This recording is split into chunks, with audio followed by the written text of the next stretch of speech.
Shalom, welcome. This video is a summary of the events that led to our holy feast day, Deliverance from Nicanor. If you have any questions or comments regarding this video, our Israelite congregation information will be at the end of the video. Shortly after, Judas Maccabeus defeated King Antiochus and rededicated the Temple of the Most High during the Feast of Dedication. There came another man by the name of Alchemist, who was jealous of a peace arrangement that Judas Maccabeus had with the governor of Judea. The governor of Judea's name was Nicanor. Nicanor worked under the king Demetrius, who reigned after Antiochus. Alchemist made the king Demetrius believe that Judas Maccabeus was a traitor to the king and one of the king's own servants. Nicanor was making peace with the traitor. This made the king very angry, and he demanded his governor Nicanor to put Judas in the king's prison. Even though Nicanor made peace with Judas, who was a Jew, he really did not like the Jews and was more loyal to the king, and decided to arrest Judas as the king commanded. But Judas, being a wise man and servant of the Lord, knew something was wrong when Nicanor changed his attitude towards him. Even though Judas did not know at first what Nicanor was up to, he decided to flee from Nicanor before Nicanor had a chance to arrest him because he felt something was wrong. So Nicanor, in his exceeding pride and haughtiness, determined to set up a public monument of his victory over Judas and them that were with him. But Maccabeus had ever sure confidence that the Lord would help him. Then Judas Maccabeus told his people not to fear the coming of the heathen against them, but to remember the help which in former times they had received from heaven, and now to expect the victory and aid which should come unto them from the Almighty. And now, when as all looked what should be the trial, and the enemies were already come near, and the army was set in array, and the beasts conveniently placed, and the horsemen set in wings, Maccabeus, seeing the coming of the multitude, and the diverse preparations of armor, and the fierceness of the beasts, stretched out his hand towards heaven, and called upon the Lord that worked wonders, knowing that victory cometh not by arms, but even as it seemeth good to him, he giveth it to such as are worthy. Judas prayed that the Lord of heaven send a good angel before us, for a fear and dread unto them. And through the might of thine arm, let those be stricken with terror that come against thy holy people to blaspheme. Judas and his company were fighting with their hands and praying unto God with their hearts.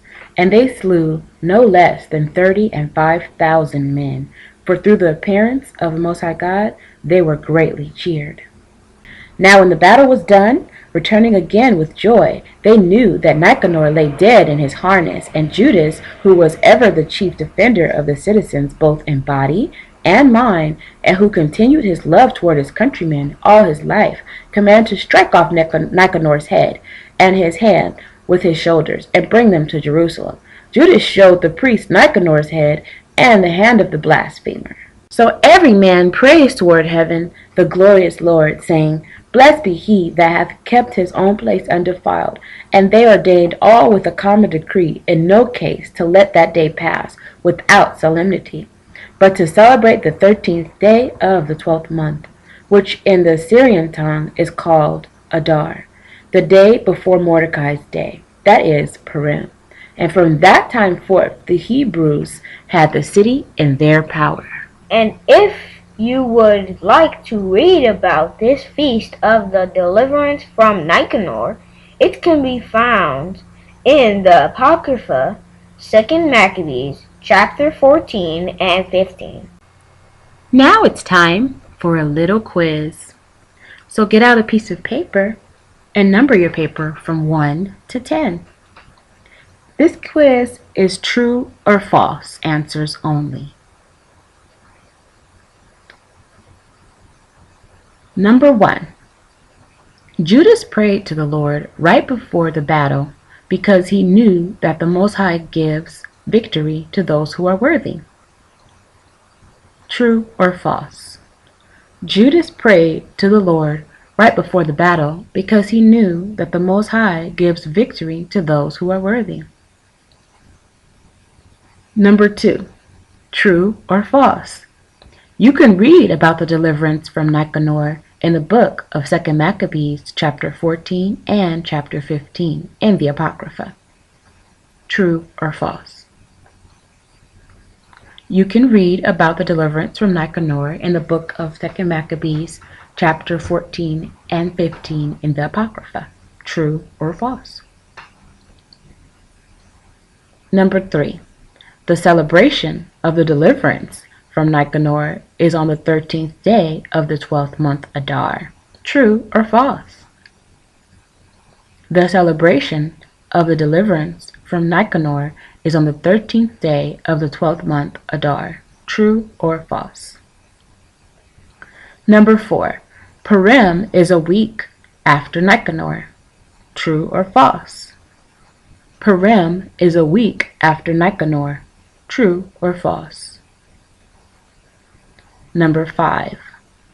Nicanor loved the Jews. True or false? Nicanor loved the Jews. True or false? Number 6.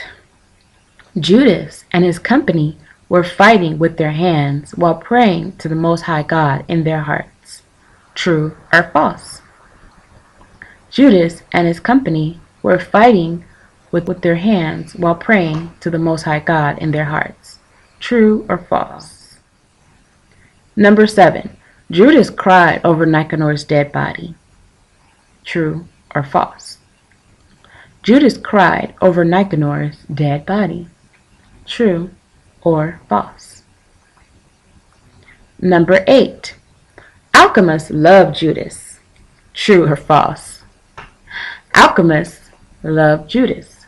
True or false? Number 9. Nicanor invaded Judas and his company on the Sabbath day. True or false? Nicanor invaded Judas and his company on the Sabbath day. True or false? Number 10. The Hebrews had the city in power after defeating Nicanor. True or false? The Hebrews had the city in power after defeating Nicanor. True or false? Okay, boys and girls, here are the answers to your quiz. If you get any answers wrong, I suggest you review the entire lesson and then try again.